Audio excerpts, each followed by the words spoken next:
With savings over $390 this shopping season, Vrbo helps you swap gift wrap time for quality time with those you love most.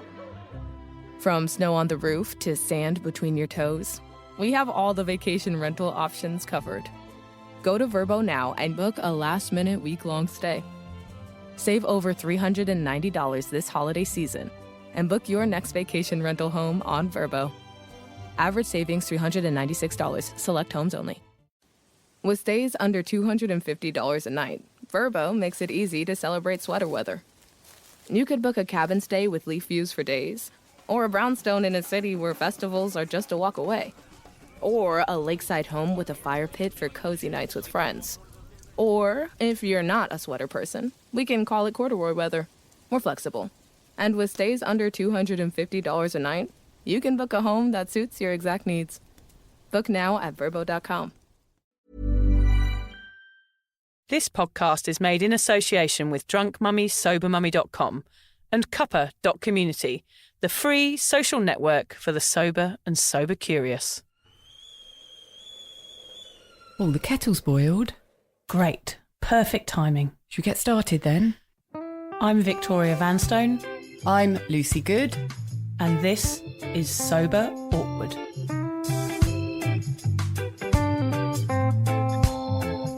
Right, Lucy, over to you.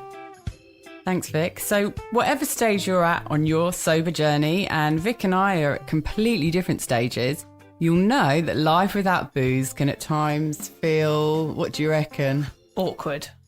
Lucy and I invite you to listen to our podcast where we discuss the realities of sobriety, the good, the bad, the ugly, and the cringingly embarrassing. Our honest and open chats will help you discover what it really means to be sober. Yes, we're here like a dodgy bottle of port from your nan's drink cabinet to take the edge off sobriety. And together we can learn how to feel the awkward and do it anyway.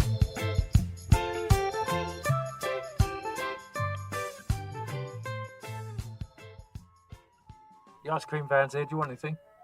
Oh, ice cream van's pulled up, Oh, Lucy. Yeah, definitely. I'll get one of those. If they've got them, I'll have a raspberry ripple screwball and a Mr. Whippy with flake, double cone, double flake. Yeah, I'll have a clown face and I want a double cone as well, dipped in chocolate. I'll have a slushie and a can of Coke. Do you want a can of Fanta as well, Lucy? Yeah, I will, yeah. All right, yeah, quick, go on, hurry up, Alan. Let's see what happens there. All right, let's get on with this. It's gone. Oh, for fuck's sake, you're joking. He's missed it. It didn't stop very long, did it? He should have put his thumb out. Oh, for fuck's sake. No ice creams for us. No. To stick to our Mount Franklins again, Lucy. Oh, that's such a disappointment. Oh, God, bloody No, I don't feel like doing the podcast No, anymore. let's not do it. We need fuel. Sugar, don't we? We need sugar to keep Well, us it's talking. such a letdown. He's now, such a isn't it? I'm used to being let down by him, quite honestly. Aren't you by now? Useless. Useless bugger.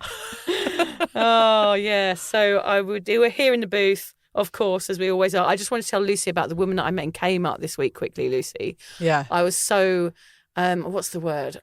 Excited, I guess. I was queuing up in Kmart, and the funny thing was, I was with my mate Michelle, and we were talking about, of all things, Downton Abbey in the queue. You are always talking about Downton Well, I'm Abbey. not, I don't know why actually. you make out that you never talk about Downton Abbey. Well, that's the thing. The woman in front of me must have thought, God, fucking hell, doesn't she talk about Downton Abbey all the time? She turned around and said, are you who I think you are? Are you that woman who always talks about Downton Abbey? She said, are you drunk mummy, sober mummy? I was like, yeah, I am. And that's how she recognised me. She heard my voice talking about... I was actually going to see the new Downton Abbey film with my husband, which was amazing, by the way. It was the most cosiest movie I've ever seen. But yeah, this woman came up to me, and that's the first time anyone's ever come up to me in public and gone, I think I know who you are. It was very lovely. And I gave her a nice hug and we had a bit of a chat. And you enjoyed that experience? I did. It was nice. I felt superior. I couldn't think of anything worse. No, I know. That's where we differ. It's probably to do with low self-esteem. For who? For me, I think. Not for you. Oh, I don't know. Both have our own issues, Vic. Yeah. How are you anyway? Yeah, good, thank you. Very well. I'd love to give you something exciting that's happened to me, but nothing has. I'm heading back to the UK for a couple of weeks soon. So I've been head down, bum up, working my arse off. Good. For like 3 weeks now, and feel a little bit boring. pouring all up. So it's quite exciting to come out, and even more exciting that there was an ice cream van outside. Oh, yeah. How albeit disappointing. Yeah. very, very briefly. I feel sad now a little bit. We just had to quickly tell you that there's been over like 40,000 downloads of the podcast this month. It's just going crazy, isn't it, Lucy? Which, because there's 40,000 listeners, there's now also probably another 40,000 listeners who like to tell us where we've gone wrong on the podcast. Whereas before, there was only 2 people listening. They just sent us nice emails occasionally going, we love you guys. But now every time me and Lucy make a mistake, I get a few bings coming up on my computer saying, you've done this wrong, you've done that wrong. So last week, I named a show which I thought was called The Vigil, but it was actually called The Virtues. So sorry for everybody that had to watch a really long, boring horror series called The Vigil, which had nothing to do with alcohol. So I do apologise for that. And I said that Stephen Graham was a Scouser, I think, and in fact he's a Geordie, or the other way round, one of the two. I think he's a Scouser. And what else did we do wrong? I can't remember. There was a few complaints. I think we just mucked some stuff up at the end. Oh, yeah. But, this is just meant to be a natural chat anyway. So. Yeah, sorry about those guys. We'll try and do better today, won't we, Lucy? Well, we'll try. No promises. No promises, no. So what are we talking about? Well, we've got a good topic, actually, very important. Today we're going to focus on relapse, why it happens, ways to avoid it, and how not to feel shame if you have a slip-up. Yes, and this podcast today is proudly sponsored by Liars. And listen out for later in the show because we've got a good deal only for our listeners in the UK, actually, Lucy. So okay. That's listen out later in the podcast for that.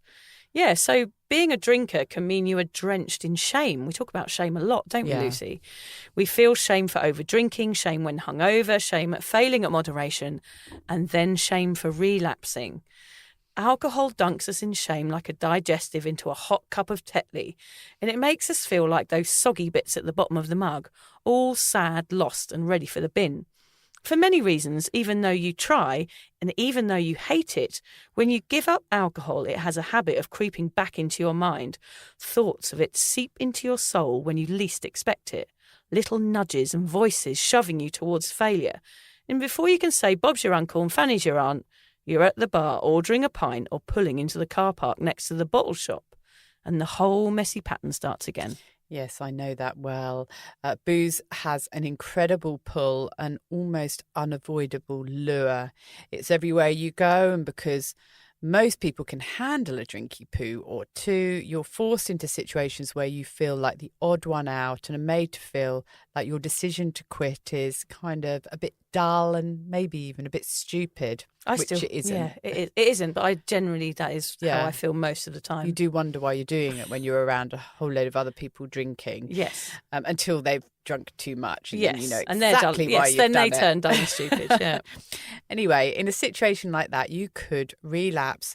You start doing the exact thing you're trying not to because it got too hard and too confusing to make such a huge change. Gosh, yeah, it is hard. I mean, it is hard to change something you've always done. Today, we want to dig deeper into the reasons why people go back to drinking after periods of abstinence. Is it due to the boredom, the lack of support, the addiction itself, or the fear of just being yourself and being authentic? We will also find out what are the best ways to avoid relapsing. Is it possible to recognise the advanced warnings and signs?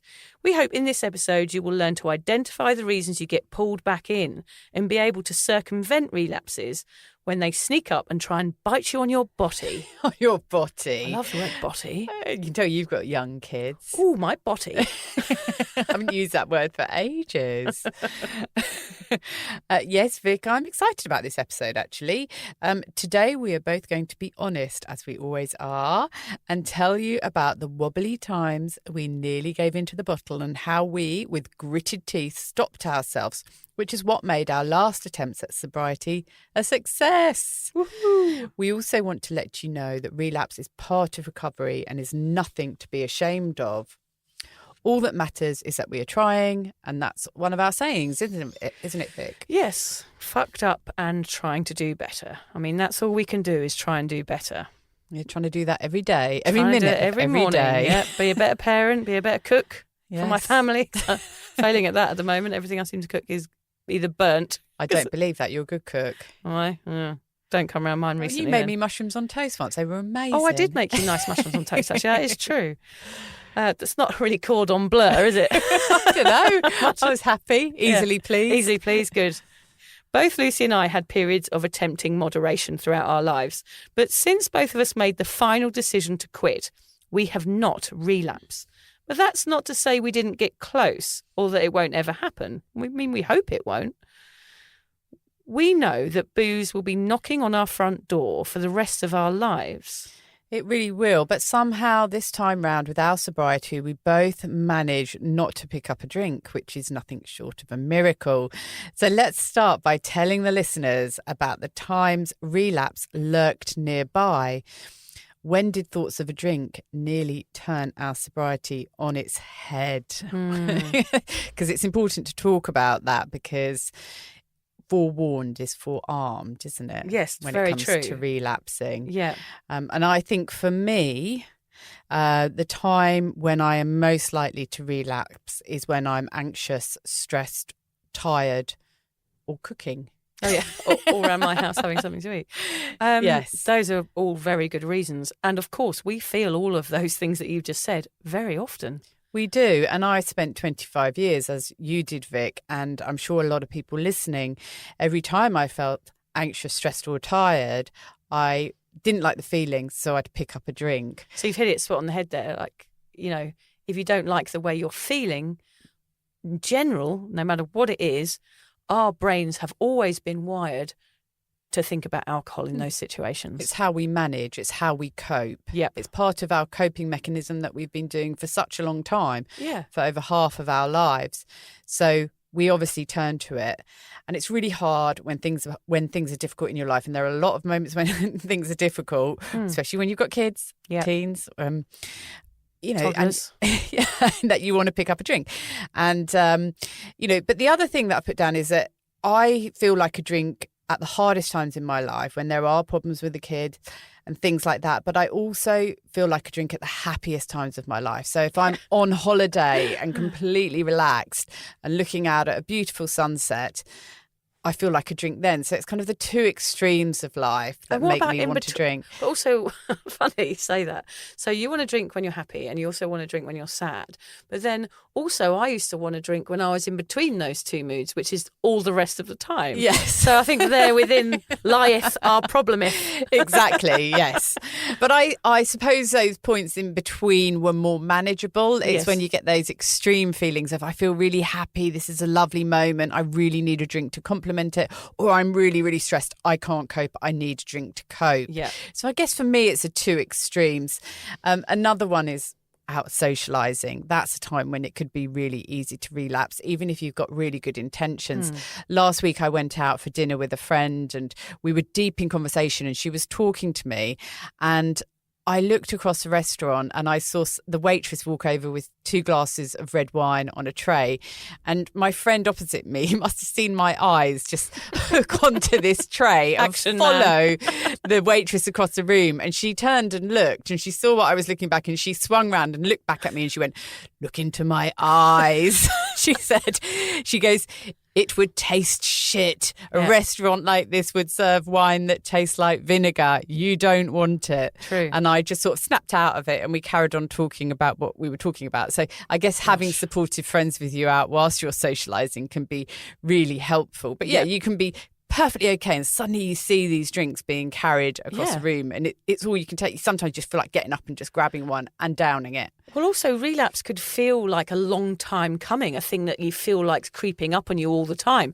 But it also could be a momentary decision where you go, "Oh, fuck this, I'm just going to have a drink." And I can understand how that would easily have happened in that situation. Yeah. Exactly. Luckily, I didn't reach out and grab someone else's wine. And I think if I had my friend would never have allowed me to have had a drink with her. To prize it out of your hands. Yes, exactly. The process, by the time I'd actually ordered the drink and it had come to the table, I probably would have gone off the idea. Yeah. Something else that really triggers me and makes me feel like I might relapse is when my eldest daughter goes out. Her and her boyfriend might go out with some mates to a club or even just round to someone's house to have a drink, and I can hear them getting ready, making all the arrangements and going out, and I think, I can almost feel my stomach getting that anxious, nervous but exciting feeling that I used to get before I went out and before I had a drink. but it's her going out, and it makes me feel like I really, really want to have a drink. Yeah. So that's the time. Obviously, when I see it on TV, we talked about that in our last episode, how you can have a glass of, or you can have a bottle of wine in the cupboard and you're talking yourself out of it, and then somebody on TV normalises it. And so you have a drink because it seems to be okay to do it. And that means it's creeping up at you like subliminally, no matter where you are. Yes. So you could just be sitting, watching the telly, minding your own bloody business, and all of a sudden there's someone having a lovely looking sort of glass of wine, and you're like, right, I'm going to relapse now. Yeah, if she's having one, I'm having one. Yeah, it's just an excuse really at the end of the day, isn't it? Oh, right, that person on the telly's having one, I'm going to have one. I'm allowed one if she's got one. It's kind of weak, isn't it? We're weak. I think we've discovered weak. that. Yeah. Yes. So that's a really bad one, seeing it on TV. I mean, we've talked about it, it's so difficult. And another time when you could relapse is when you start to question whether you can moderate. After a year and a half, I still question it. Could I go back and moderate, drink moderately now? I know I couldn't, but sometimes I question whether I could. And you're 4 years, Vic. Do you sometimes think that you could moderate? I know I couldn't, but obviously that does pop into my mind occasionally. I just know that I could never go back there. But at the same time, it doesn't mean to say we don't think about these things.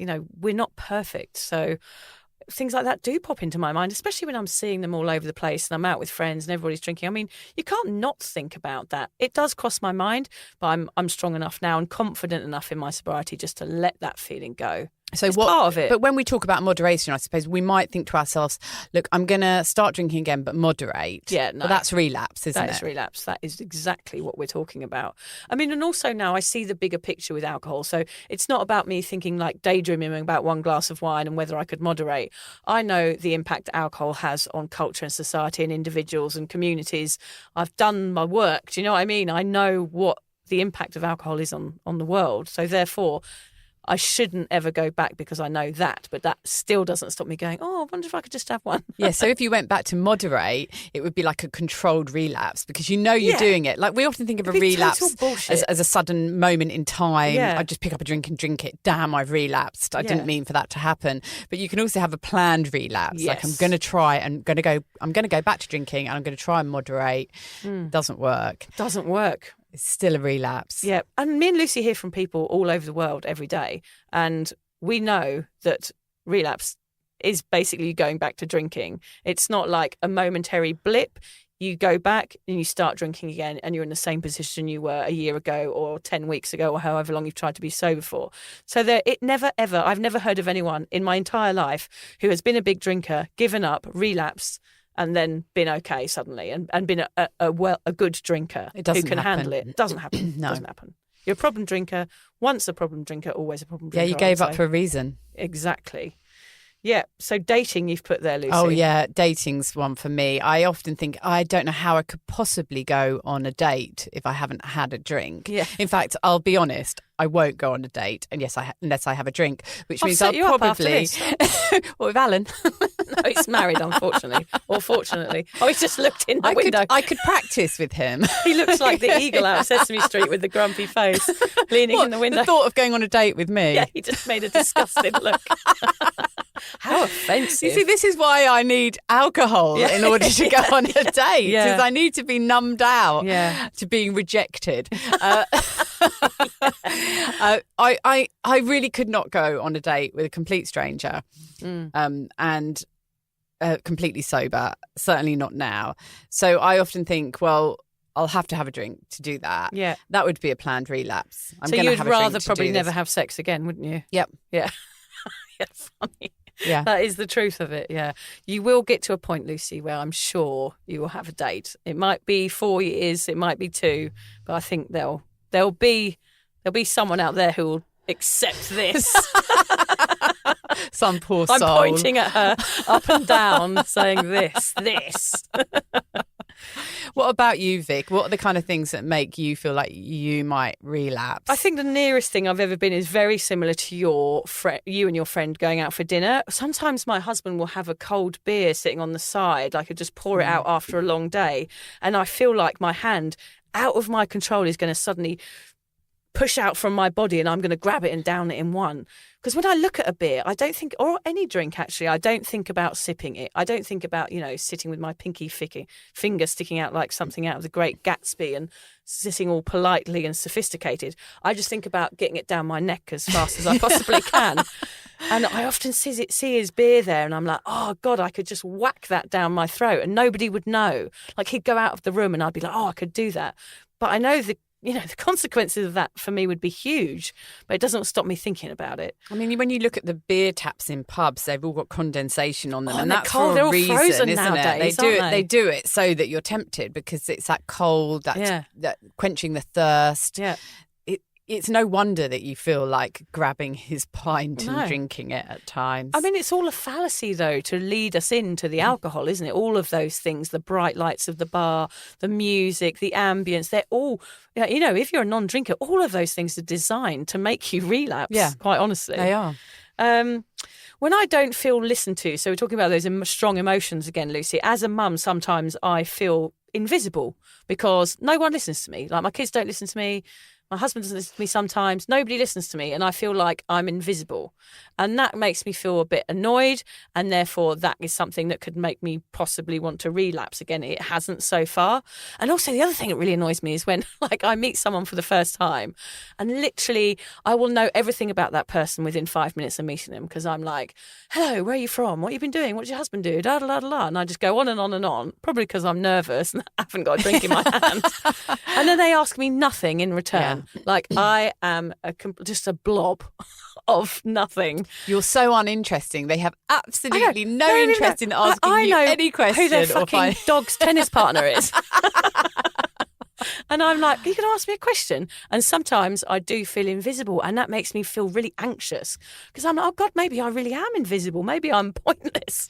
And that's something that triggers me a little bit because I just feel, fuck, I get that fuck this sort of switch flicking in my brain and go, oh, what's the point? Interestingly, I was at one of the sober events that you organised, Vic, and I was talking to a lady there around about our age and she was saying how as a middle-aged woman, you're just pretty much invisible nowadays. Because when we were younger, we used to be able to catch the attention of bartenders and anybody really, if we wanted to. And then as you grow older, certainly as a woman, people just look through you. They're just not interested in you as much. And it's really annoying. Yeah. But that infuriates you so much, does it, Vic, that you think, I'm just going to have a drink. I want to say, look, I'm interesting. Yeah. I've ridden bloody camels through the Sahara, for fuck's sake. Yeah, but no one's interested. No one we don't want to hear about it. And I don't like feeling like no one cares about me. Yeah, fair enough. But I have ridden a fucking camel through the fucking Sahara. I'm not interested.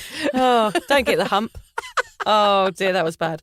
House music. We've talked about that before, Lucy. House music. I've written there, Josh Wink, A Higher State of Consciousness. Yep. Do you remember that one? Yeah, definitely remember it. Oh my God. Drive me crazy now. Oh my God, it would drive me crazy now, but for some reason it would probably give me a still terrible make me want to drink. headache. I'd be relapsing at this. I have to go and turn that off if somebody ever plays that near me.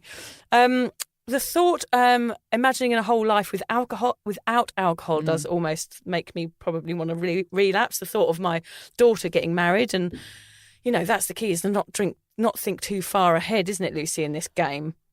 That whole why can't I when everyone else can, maybe I should try.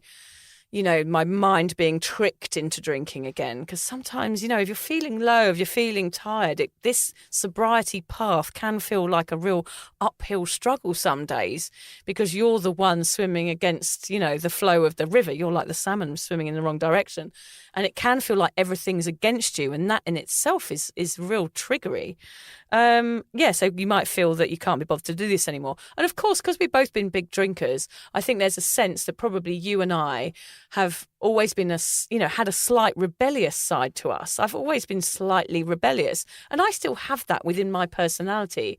It is a trait of mine. And I think that trait sometimes kicks in and makes me want to drink because I'm like, this is boring. Why am I always trying to be this bloody perfect, authentic person? Whereas in fact, I just want to go and run down the street naked and down shots of Sambuca. Or just do something outrageous. Just do something outrageous. Yes. Now the craziest thing I do is drive the wrong way around a car park.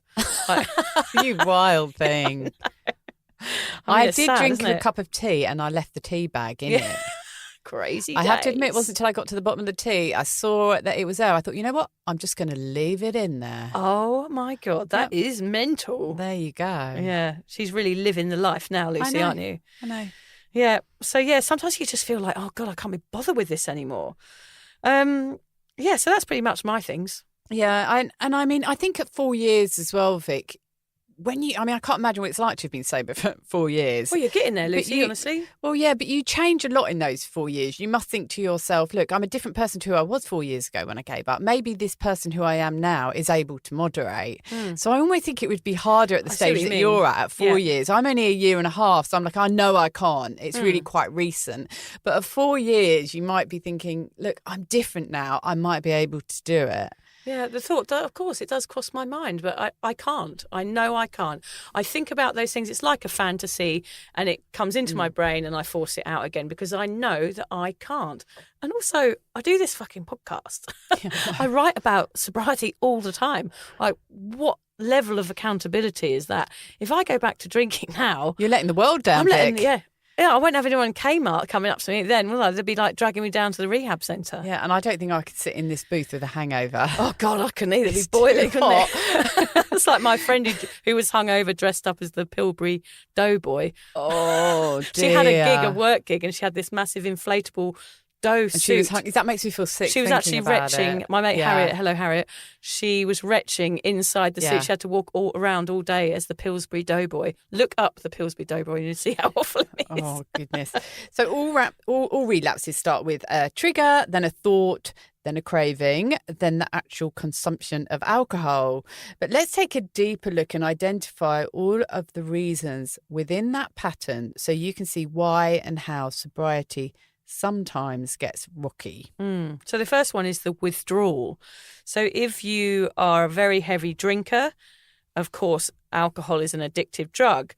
So there could be a chance that you're physically addicted to alcohol, of course, rather than mentally. So if you give up alcohol, the main reason to relapse is because you're going to be feeling like shit. I mean, you'd be having the shakes. You know, some people get hallucinations. If you're a really extreme drinker who's drinking morning till night, there is going to be some really difficult repercussions if you give up drinking. So, of course, that is going to lead you to relapse because sometimes the drink is the only thing that's going to make you feel better. And that's, you know, if you're a big drinker, sometimes people are using the drink just to feel well, like a heroin addict is just to get yourself up to a point where you can function properly because your body's got so used to having the drug in it. So just the withdrawal from drinking can cause you to relapse. Yeah, and even if you're not that bad that you're having physical withdrawals, it could be just that you've got a really horrible hangover and you want hair of the dog. Yeah. But you've just got to get past that stage, haven't you? Yeah, and that might take a medical detox or a visit to a doctor, all those things. So we're talking about different levels of drinking here, of course, and some of these might work for you and some of them might not. And then on top of that, which is the physical side of it, you've got the mental health. So numbing out past trauma. Alcohol is like putting a Band-Aid on a severed limb. Doesn't do much good. The escape from mental and emotional pain might be brief. But if you're suffering, alcohol can feel like the only relief. Yeah. So, of course, you relapse. And basically you do it to avoid mental torment. So that's sort of the emotional withdrawal. Yeah, definitely. That we've talked about in addition to the physical withdrawal. Yeah, and for some that would be more. Like if you're I'm not sure it would, physically addicted, you're mentally addicted, that emotional withdrawal is going to be harder. People, like, you know, what Lucy and I have been talking about here is everything around us can make us want to relapse. So it could be individuals, like your neighbours, your former drug dealer, a family member. Big drinkers like Lucy and I, we always surrounded ourselves with like-minded individuals. So we were always amongst people that were drinking, which is probably why we don't go out very much anymore or get invited anywhere. So, people can be a huge trigger for a relapse because they're going to make you want to drink and you'll want to fit in again because in sobriety you do feel soberly awkward. So, that can be a good reason to relapse. We've actually done a whole podcast about it. What was it called? I can't remember. People Power or something like that? Oh, yes. How people hinder and help your sobriety. Yes. Yeah. So sometimes you do have to change everything about your life, including the people that you hang out with. Yes, it's a lot. And then on top of people, you've got situation and places. So things like work functions, bar bars, sports events, wineries, boozy parties, even play dates with other parents and their kids are some of the places that individuals in recovery from alcohol may want to avoid. I mean, that's quite a lot, isn't it, Vic? It's everywhere. Even the setting of the fucking sun can cause a relapse because we're used to having a glass of wine when the sun sets. Yeah. And I guess that's why I stay at home so much with the curtains closed. Yeah. Because it's just easier. We're not selling it here, are we? Our advice to you is stay at home. Close the curtains. Hide in, get a box and hide in a box. Don't talk to anybody. Cut some little eye holes out and just move around in your house inside a box, and then you won't feel like relapsing. Yeah, that's the best way to do it. Not really, That's our everybody. Do not advice. do that. But I mean, in all seriousness, it is a lot of the reason that I stay at home because we live in a booze-soaked world. I don't feel like I'm part of it. I'd actually rather stay at home. I don't do it in a depressing way. No, you do it full of joy. I'm happy to stay at home because I don't really want to go out tonight with my friends because I don't want to be in a drinking environment. I don't want to be in a place that triggers me, and I don't want to be around people who are going to tell me I should have a drink. So I will stay in, and that's fine. Yeah, it's fine. It's whatever suits you. I mean, if you're confident enough to go out with friends who are still drinking, well, that's brilliant too.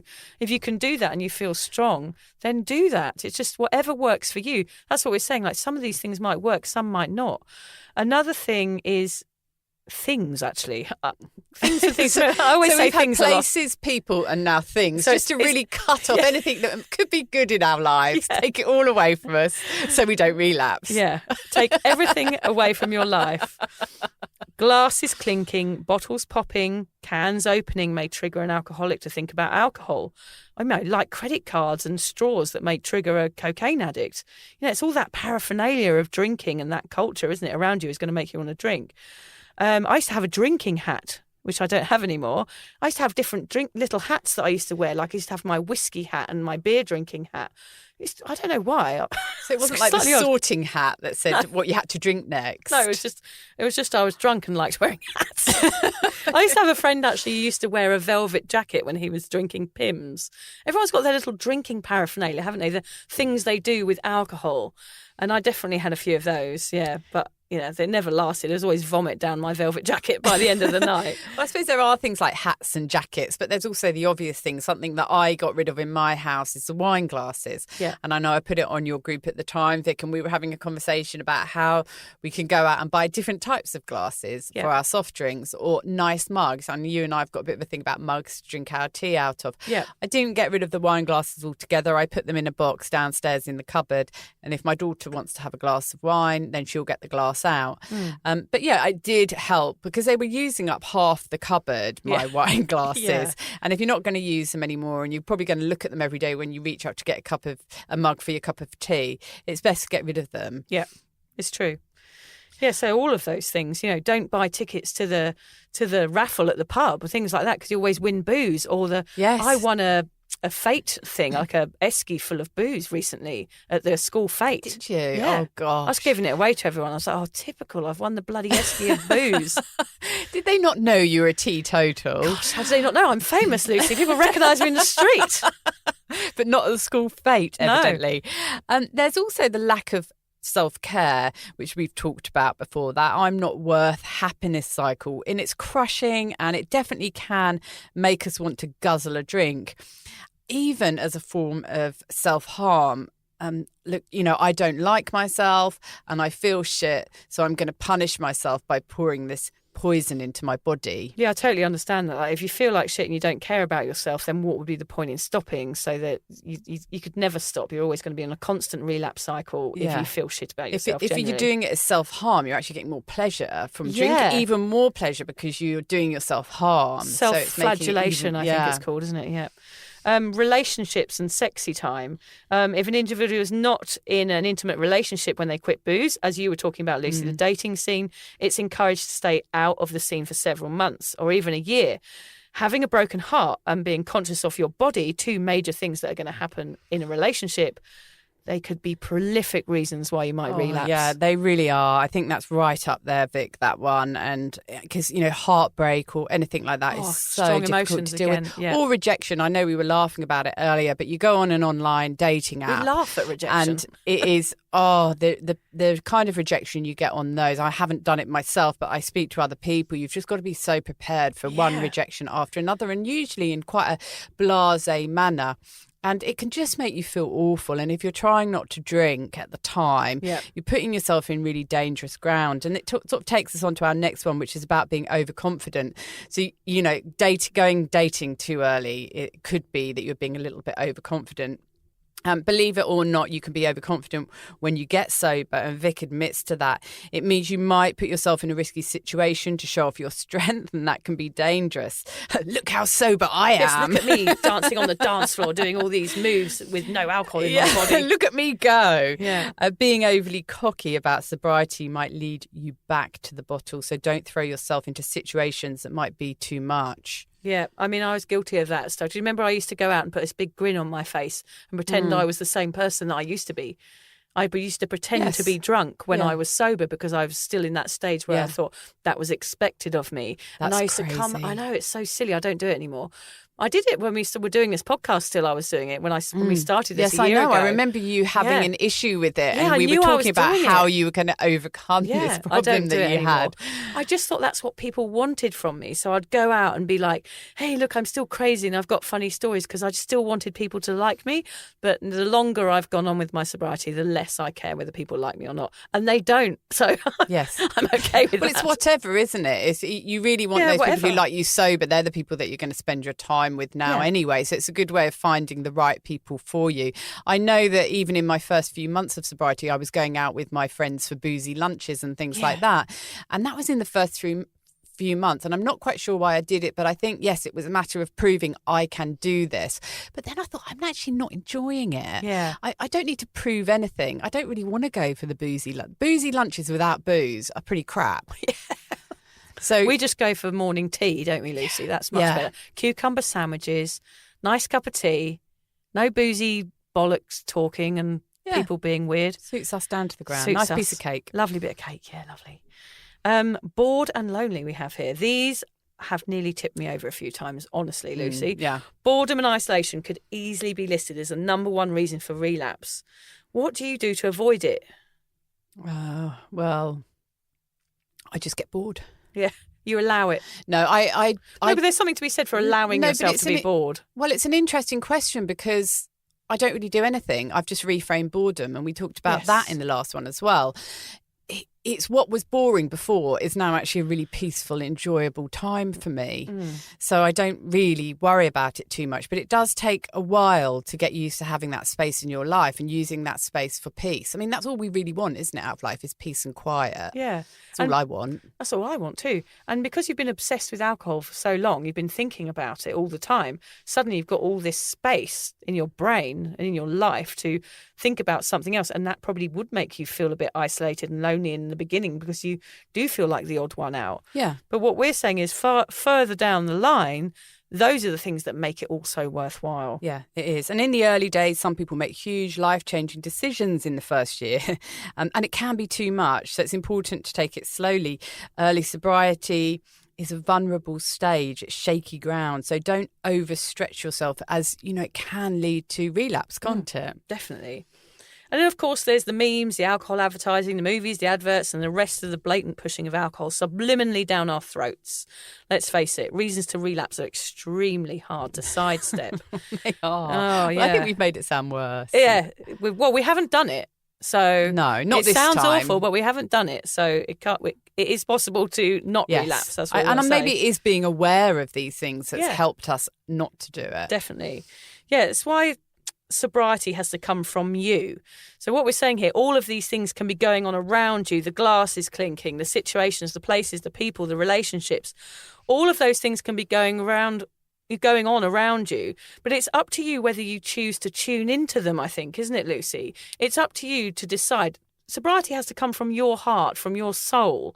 And you have to know that you're doing the right thing when you're doing it. If you're shaky and unsure whether you're doing the right thing, then those things are going to be a huge influence on you. But if you're strong in your sobriety and you really drum it into yourself that this is what I want, this is what I want for the rest of my life, then all of those points are going to be a lot easier to avoid. Yeah, definitely. I mean, it's hard, Vic. It really is. People, places, things, mental health issues. Yeah, everything. and everything. And this is all for the rest of our lives. Yeah. The world around us isn't going to change, but it might change a bit. We're hoping that sobriety will get bigger, and it already is, isn't it? No wonder people relapse, and that we have in the past when we've tried to give up, but not this time. And also people choose never to leave their homes, such as myself. Our old lives are jumping out like evil cackling jack-in-the-boxes at every turn. Yeah, it's difficult, isn't it, Lucy? Because those 12 points do sort of, you can understand why people relapse from listening to those. But, even though people quite fancy a bevy, sometimes they don't. But how? How do we both avoid breaking open the drinks cabinet and downing its contents in one massive gulper's gulp? How do we do it? I don't know. Well, I haven't always done it. I will say this, for me, certainly, this attempt at sobriety has been a success, but I've had many failed attempts where I've relapsed. But that just goes to show that you can relapse and you can still get a success afterwards. Yes, that's true. a really good point. message. So anyone who relapses, doesn't mean it's the end of it. Just keep going. You will get there. For me, I think one of the worst things about relapsing would be putting my little app on my phone back to day number 1. My app is called Done Drinking. Yes, mine's the same. Yeah. Yes, you told me about that one, and I love it. I love looking at it every now and then. I don't look at it religiously every day to see how many hours I've done anymore. Minutes. But, I'd hate to put that back to number 1. I'm doing really well. It's only a little thing, but it would mean a lot. So those apps are really cool. They really help you. I think the other thing that really stops me relapsing is the thought of the hangover and the anxiety, Vic. Yeah. Even you talking about your friend just now in that hot suit. Yeah. I started to feel sick. Yeah. It's the hangover for me too. Like going back there would just be, it's like self-torment. Like I couldn't do it to myself. Nothing is worth it. Nothing at all. Just knowing that if you have a drink, it never ends well. You're saying, Vic, play the tape forward. Always do that. You might have one drink and it feels really good. The second drink, not as good. And it's all downhill from there. For me as well, I suffered from depression because alcohol is a depressant. So I don't want to go back there. I don't want to be depressed again. No. That's enough on its own, isn't it? One reason. I don't need any others. That's a reason not to relapse. And just look around you as well. Know that life is better when you don't drink. I look around myself and I see that my kids are happy. They're not heavy drinkers. I'm amazed. I think maybe they got mixed up at birth. I can't believe they're so sensible with alcohol. Yeah. And my business is going well. My house is clean and all my plants are alive. Yeah, but have you been recognised in the street, Lucy, by a stranger? No, thank goodness. I'm going to bring that up as often as I can. Oh, maybe someone else will recognise it. It was a setup. I just got someone to do it because I knew it would make you so happy. Oh, thank you. Another thing that stops me picking up a drink, if I really feel like one, is what the hell is in it? True. We never really question that, do we? Just get it down our necks. Yeah. All I cared was that it had a high content of alcohol and it was going to make me feel what I thought was good in the moment.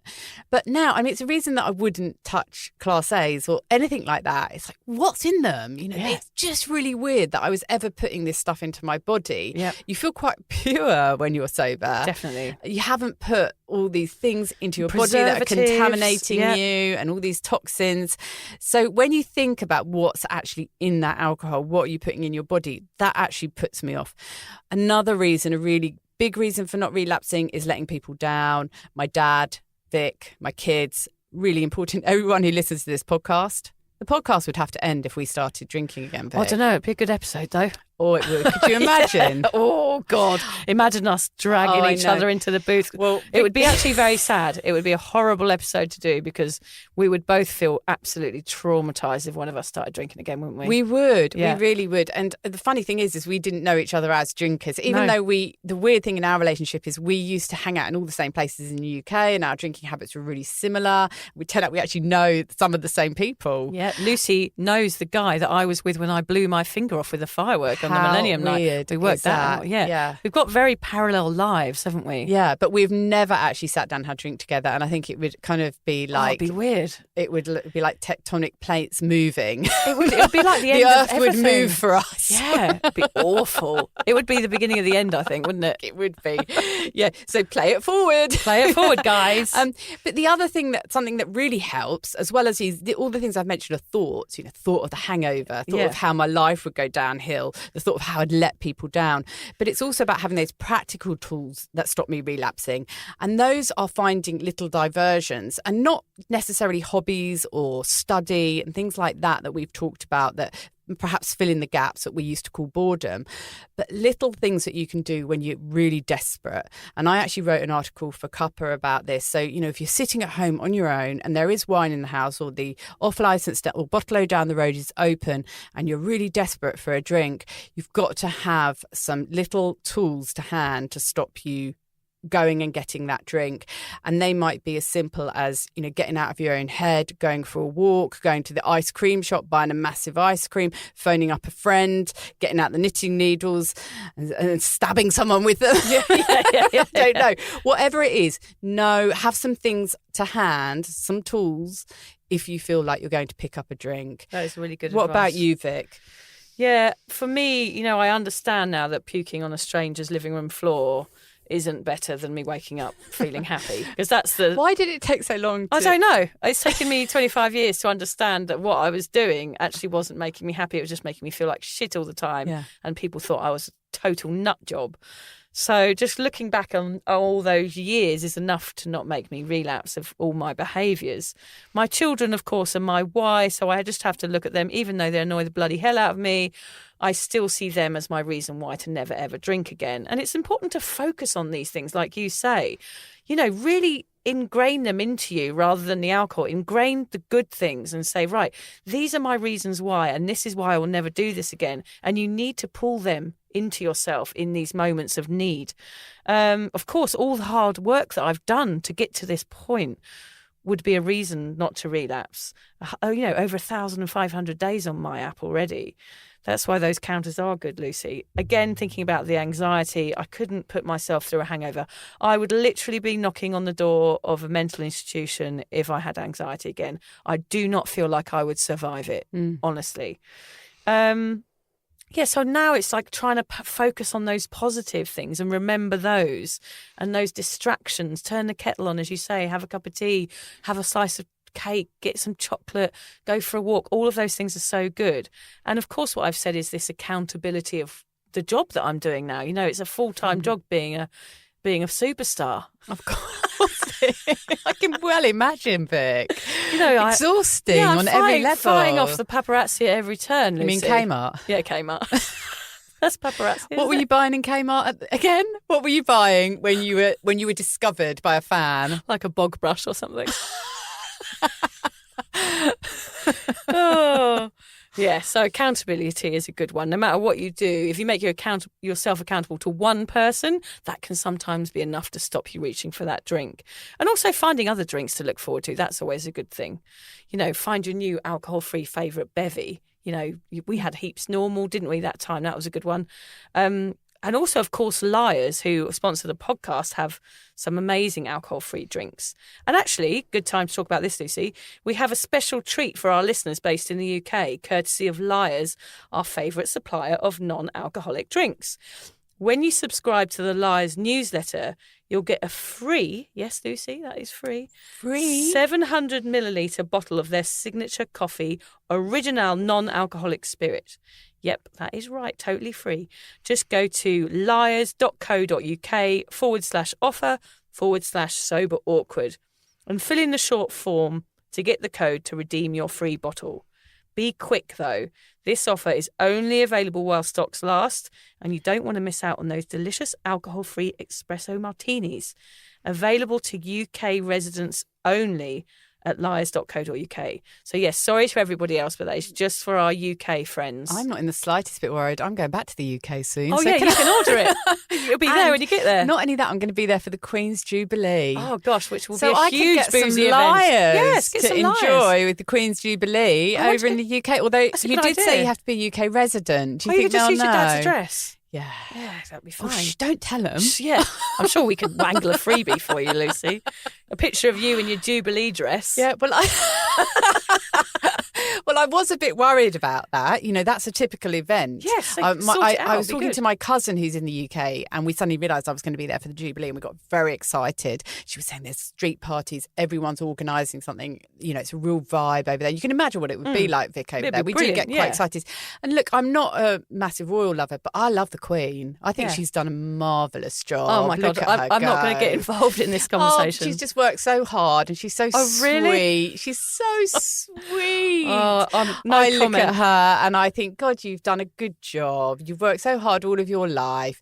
And so I'm just hoping she lives long enough to see it. I mean, I know it's only in a couple of weeks, but it's all looking a bit shaky there. Isn't she? Yeah.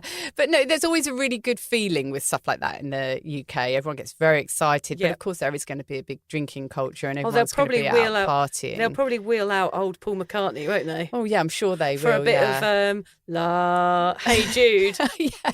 And they'll get Elton John for sure. Of course, yeah. They always wheel them out, don't they, for a celebration. You've got to get into it. Yeah. But I am tempted just to go into my dad's house and shut all the doors and close the curtains. I'm not sure which way I'm going to go with it, but I'll let you know. Oh, come on, Lucy. We're relying on you. We want the photos of you in your fancy hat. In my finery. With your liar's mocktail thing. Yeah. We are. I'm begging for a picture of you. Okay, I shall try and do it. Please.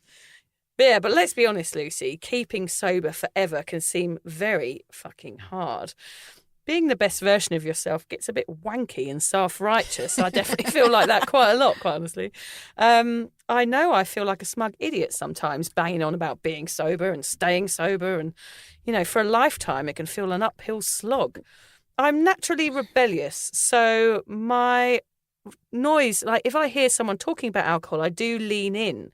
I want to kind of act out my naughty side quite a lot, and I do feel myself tuning into those words which are like, come on, one won't hurt, or it's a wake after all. No matter how good I've been or how long I've abstained, the chance of relapse lingers. So what if it does happen? How does it feel, and is it possible to see it just as a blip? Oh, I don't know. I mean, how would you feel, Vic, if you had to tell John today that you'd started drinking again? Imagine if you got in tonight and said, look, Luce brought some beers and we just tucked into them. How would that go down? I cannot imagine. I could not call that a blip, honestly. That is not like a blip. That is like an asteroid coming out of the sky and...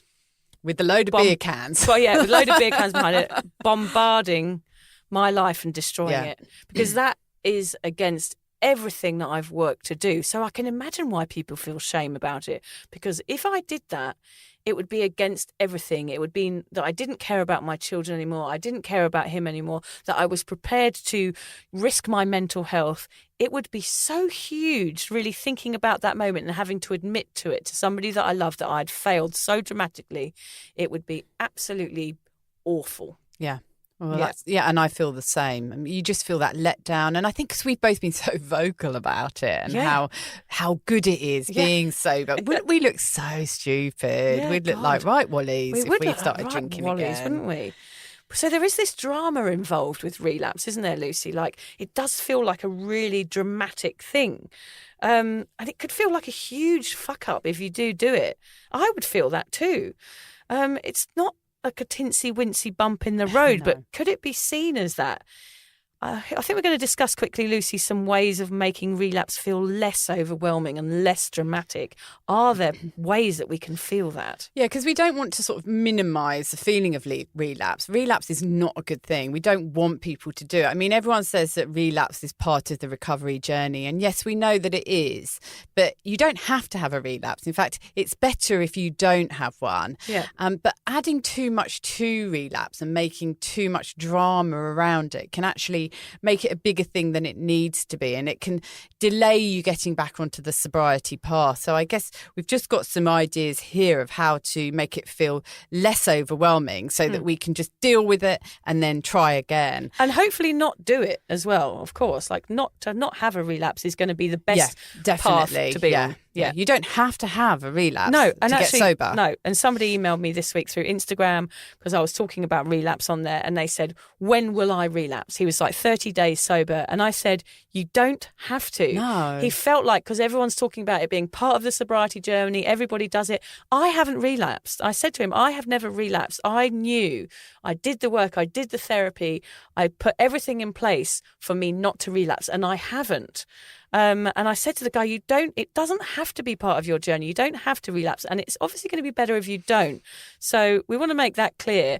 If you feel like relapsing, try not to. That's going to be the best journey for you. Yeah, try not to do it. But if you do relapse, rather than go into a massive hole of like self-loathing and like you're going to drink when you feel like that, instead of feeling like, try and sort of reframe it and feel proud that you did stop drinking, even if it was just for a few days or a week. I mean, there was a lady on Cuppa who I was talking to, Vic, who had done it for 3 months and started drinking, and she was beating herself up, and I was like, you've just not drunk for 3 months. That's bloody amazing. You've proved to yourself that you can do it. So get your head around it and do it again and make it longer next time. Yeah, get back on that horse. And you're doing your body loads of favours. If you didn't drink for even a week, then you've given your body a break. So be proud of yourself for what you did, rather than feel really guilty and hating yourself for not managing to keep it up.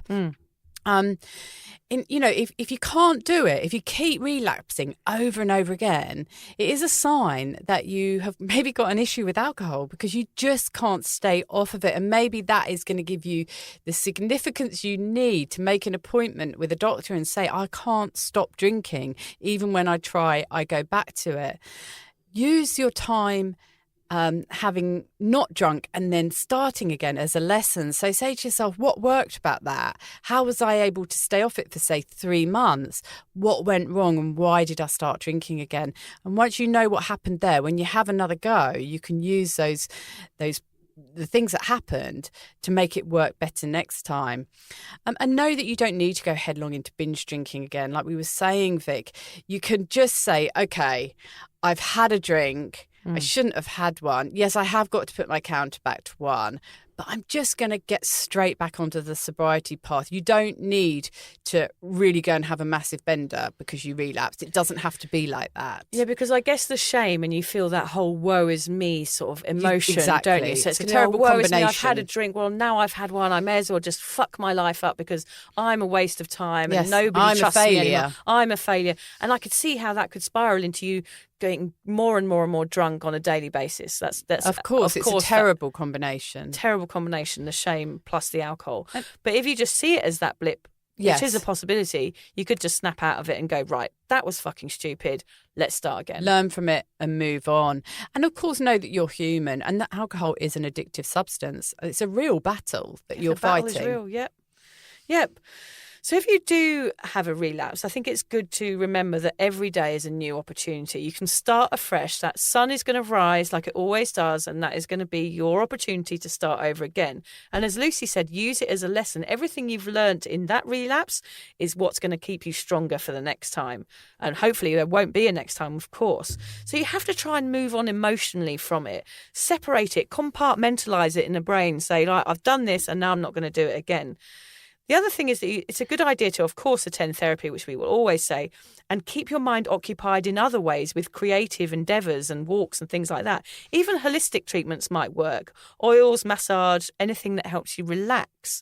So it's just taking a distraction again and understanding that it's not the end of the world and you can do other things that are going to make you feel better. Write it down how you're feeling this relapse. I think that's a really good point. We often say make a diary, but write down, why did you relapse? Why are you not going to do it again? Make a diary on Cuppa. Share a post about your relapse and say, look, I've done this. I don't know why. And can anybody help? And can give me some pointers of how I don't do this again? That would be a really good thing to do. Is there anything going on that's undiagnosed. You could go to the doctor and find out that you're suffering from depression. And of course, that's going to make you want to relapse. So just go and discover. You've got to look inside and outside to find out what's going on with you and why you're wanting to relapse. And you must say goodbye to those realistic expectations. This is going to be your sobriety, your way. So if some people relapse and some people don't, it doesn't matter what those people do. This is going to be your journey, and it's going to be your heart that you have to listen to and know what you're doing is right. You've got to learn to trust yourself in sobriety, because that was the one thing I never could do when I was a drinker, was to trust myself, because I never could. I always used to go out with good intentions and end up passed out under, some car somewhere or, all these awful things. And I never trusted myself. But in sobriety, you can. And trusting your heart and knowing that you're doing the right thing is what's going to help you avoid it. Yeah. So I do meet a lot of people, of course, in this game. I mean, I have in Kmart and the cafes. I do a lot of sober meetups and events and things, and I do meet a lot of people that are constantly relapsing, Lucy.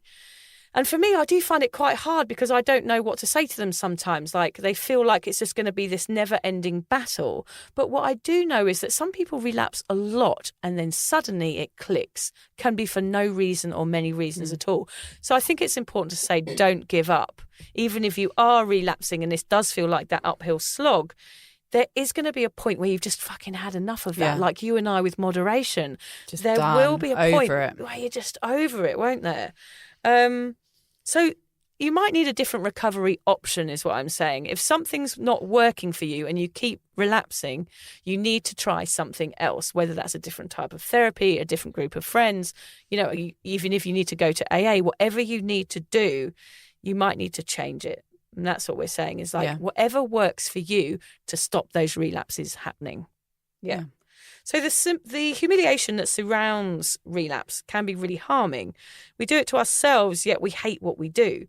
Being stuck in a habit of quitting and restarting will make you feel really shitty. And then each relapse might be worse than the last. So the best thing to do is just stick to sobriety. Don't let the thought of relapse win. It does not have a part in this if you don't let it. Yeah. And also, there's a good point here, Lucy, is that if you don't like the word relapse, for me, that sounds very serious, doesn't it? Yes, it does. You can use the word blip or an error or a hurdle or a glitch or a hiccup or a judder or whatever you want to do.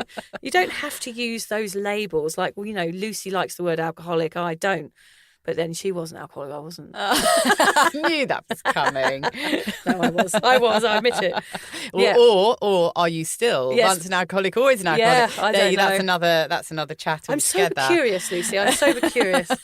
So all of this stuff is, you can just change it so it works for you. All is not lost. Just keep going. And if you don't want those words to be part of your vocabulary, they don't have to be. Yeah, I mean, relapse is not a good thing. We don't want you to have a relapse. So this chat is about saying, if you do, this is the way to handle it. And this is the way to maybe get sober again quick afterwards, rather than faff around, carrying on drinking, spiralling down, hating yourself. Just, that is it. You relapsed, you had a blip or whatever it was, or a hiccup or a judder.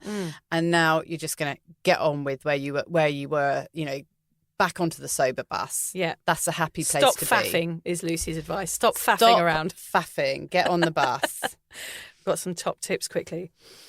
Avoid relapse by getting the support you need. Our podcast and Cuppa community are here to prop up your sobriety and run alongside professional support. Be that AA, therapy, your local doctor, psychiatrist, sobriety courses, whatever you choose, don't be shy to reach out for help before those relapses happen. Yeah, before. That's key, isn't it? Yeah. Try not to feel sad about having to put your little counter back to zero, even though it is quite sad. Even though it would be quite sad, we can do it. The point is that you did 20 days or a year or 5 years, and you have proved that you can be sober. So just get back on the horse and do what you did before. Ride it, cowgirl. Did you put that in to take the piss? Yeah, I knew you wouldn't want to read that out. Ride it, cowgirl. That's how you're supposed to do it. Oh, ride it, cowgirl. You knew I would hate it. It sort of sounded sexy when you said it. It wasn't there earlier. You put it in to take the piss, didn't you? I might have done, yeah. Relapse is not failure. It's a blick, a hiccup, or a hiccup. Think of it like spilt milk. There is no point crying over it. That will make you feel worse. Get a smelly dishcloth out of the sink and clean it up and move on. Nobody is perfect. Relapse is a lesson, a point of reference to make sure it doesn't happen again. And if it does, well, now you have lots of useful experience and probably a few new dishcloths. For most people, relapses are part of the recovery journey. It's a common stumbling block during the recovery process and does not mean that you should give up on becoming sober. 1/3 of people trying to stop have a wobble, and you are one of many. But what we will say is please don't use the stats as an excuse to drink and think everyone relapses, so I might too. No. Overall, if you can, it's better if you keep stepping forward rather than falling backwards. I find those stats unbelievable. Yeah, you think it's more than that, do you? Yeah. Yeah, I would say that too. I don't know where I always get dodgy stats though from all over the place. Yeah. I just I'd like pull to them know out of your nowhere. source. My bottom. I pull them out of my bottom, Lucy. Well, only 1/3 of people. I would say it's more like 2/3, wouldn't you? Definitely. I think you probably tapped it out wrong on the computer. Yeah, I don't know what I was looking at. Don't trust anything we say. Stay active, enjoy positive pastimes, go out, don't stay home alone, Lucy. Meet people, step out of the comfort zone, because if you're thinking about drinking again, you're alone and in your own head, it will creep up on you. Distraction is key. But stay at home alone if you enjoy it, like I do. Of course, there's nothing wrong don't with staying feel home. you've got to go out Yeah. just because that's what we're telling you to do. In fact, as we say, don't listen to anything we suggest. Cause No, we are sober though, and we haven't relapsed. So do listen to some of what we've said. Yes, take it with a pinch of salt. Finding a higher purpose in life is a great goal. If your drinking has made you feel worthless in the past or made you feel shame, do something with those feelings. You now have experience that could help someone else. Write a blog post about it, share an article on Cuppa about how you feel. Turn your story into a tool to help others. Knowing your experiences have worth, and they might just switch off any feelings of drinking again. Yeah, that's really good. I always found that writing, when I gave up drinking, writing was my outlet, and that was really you've written the a key. book. Well, yeah, I sent off my final edit of my book to my agent today, so you never know, you might read more about the adventures of my vagina quite soon. Can't wait. Yeah, how exciting. It was quite an adventure, I can tell you. Try not to feel bad. Over drinkers and alcoholics, grey area drinkers, binge drinkers, party girls, party boys, whatever we are or have been, don't allow your past to infiltrate who you are now.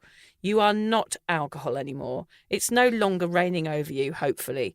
You are the authentic you. The past has melted away like a marshmallow in a hot chocolate. Show the world what they've been missing all these years and don't look back. Marshmallow, hot chocolate. Oh, yeah. Oh, yeah. I'm rubbing the top of my legs. Oh, yeah. Oh, marshmallow and a hot chocolate. Oh, lovely. Yes. Oh, yes. Anyway, we do have a quote. Oh, go on.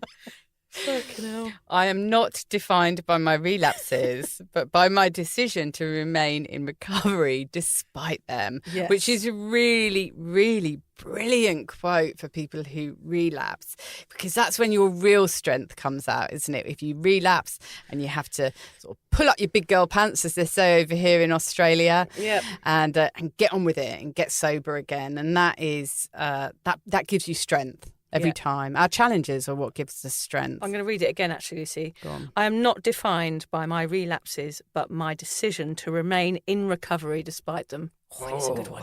Oh, yeah. Oh, lovely quote. Oh, yeah. Dip it in some hot chocolate. Oh, yes. No, we make it out of here. I was going to do a book, but my book, I hadn't read it, so I didn't bother. But what I did want to recommend is why I was in Kmart, actually, Lucy, is they've got these little $10 books that they're selling in there at the moment. It's called a 5-year, 1 line a day memory book. And you can just write well, obviously, I don't need to explain it to you because I've just pretty much explained it to you. But I've been writing things I'm grateful for, funny things that my kids say in there, and it's for 5 years, and you can write a line a day for 5 years, and it's just got it all set out really well in there. And I just thought it'd be really helpful for some people. We've talked about writing a diary, and just to look back and reminders of all of these things that you've done since you started your sober path. I think it's a really good thing. They're only $10 and they're in Kmart at the moment, so definitely go and get one of those. Just got to love Kmart, hasn't it? Got to love it, yeah. God, we should get them to advertise. We advertise all these products. All products. All these lovely products. Oh, God, I think we better go. I'm going to get one of those Kmart diaries. You've sold it to me. I sold it to you. There you go. Look, I need to get paid by Kmart then. I'm going to phone them up. We've gone 40,000 people. On about They're going Kmart. to sell 40,000 of those bloody books now. And they're going to owe me money. Yeah. Wankers. Bloody wankers, Kmart. Oh, Kmart. Oh, dear. I think we better go. I think we better go, yeah. Go and find an ice cream.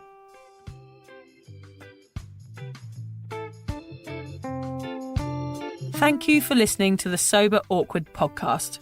If alcohol is affecting your life in a negative way, if you're struggling to moderate, or your hangovers are causing anxiety, it might be time to reach out for help. Contact your local doctor, a therapist, or connect with your local AA or sobriety group. Vic's got one. Yes, go onto Facebook and just search Drunk Mummy, Sober Mummy, the group. Lucy and I both agree that even though this journey can be awkward, it's definitely worth it. And if we can do it, you can too. For more support on sobriety, head to Vic's website, drunkmummysobermummy.com. And Lucy runs an online space to support and inspire single mums. Find out more at beanstalkmums.com.au. Finally, if you've enjoyed the Sober Awkward podcast, don't forget to follow, subscribe, review, and share it with your mates. Don't make it sound like they have to, though. No, they do have to. I'm not doing all this for nothing, Lucy. No.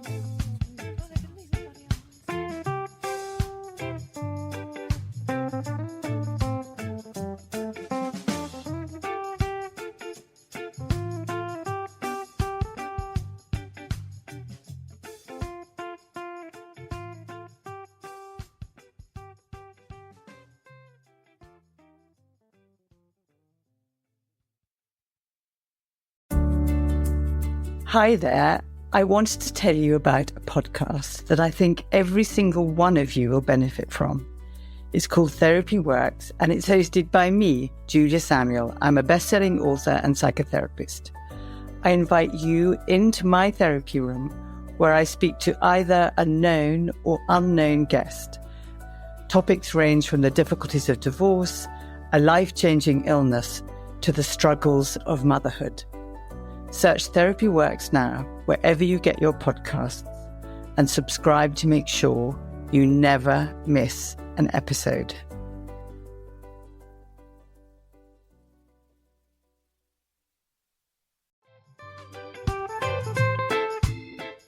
Vic, so do you fancy coming on a sober holiday?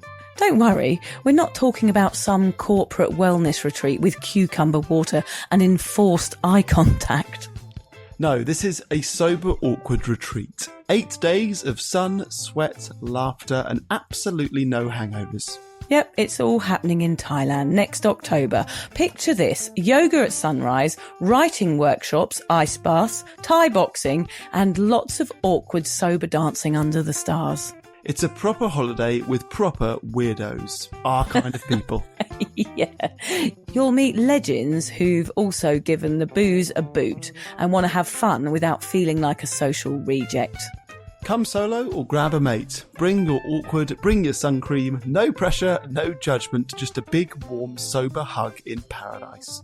All the info is at soberawkward.com/retreats. Come and get sweaty with us, emotionally and physically, in our all-inclusive jungle resort. You'll start out as 15 strangers and leave with 15 new sober mates. I'm not sure I want 15 new sober mates, actually, particularly sober ones. Yeah. Oh, well, you're not invited then.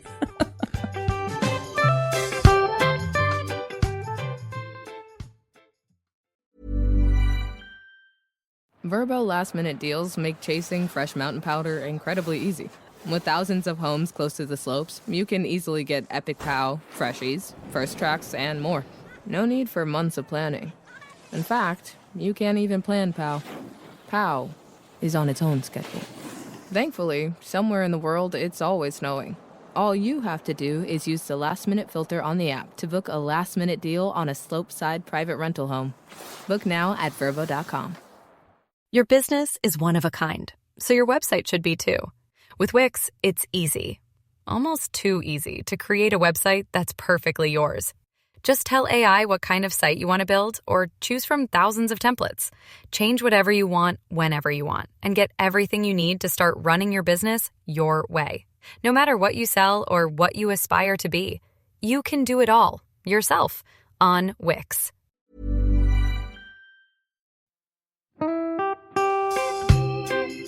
So, as you probably know, my comedy memoir, 1,000 Wasted Sundays, is officially out. All my magnificent fuck-uppery in one awkward hit. If you'd like to get your hands on a copy, it's now available from all good bookstores. We always say all good bookstores, don't we? Yeah. Are there bad bookstores? No, it's probably ones with moody sellers. Oh yeah, really depressed librarian folk. Yes, okay, yeah. So there are probably some, but we're only storing it in the good ones. It's only made it into the goodies. You can also get it from all good online retailers. The print version and ebook are out now, and the audiobook will be available in March. I've been writing my memoir for 5 years. It will make you laugh, cry and cringe, and hopefully inspire a few people to reconsider their relationship with booze. If you love the podcast, then I think you'll love the book, even if I do say so myself. Hamish has read it. What did you think? I feel like I know a little bit too much about you now, to be honest, Vic. Look, I really loved it. It was hilarious and surprisingly moving, but I feel like I've seen you naked in a literary sense. Yeah. Does that make sense? Yeah, that's worrying. Yeah. From an emotional point of view, seriously, it wobbled my teeny weeny wooden heart, Vic. Okay. My teeny little wooden heart. Well, his wooden heart is broken. Anyway, so if you do manage to get your filthy mitts on a copy, please do me a favour and head to goodreads.com and give me a review. Doing that will help me get it out there to those that need a bit of sober support. So there you have it. My story, unwanted warts and all. Come and get awkward with me. Not to be too demanding or anything, but seriously, go and buy it now. Go and buy it right now. Yeah, don't just tell your friends, buy it, and then buy your friends one or two. Yeah, don't give them a copy, buy it, yeah. And you know what, don't be careful where you store it. If you lose it, you can always buy another 5. Buy another one. Yeah.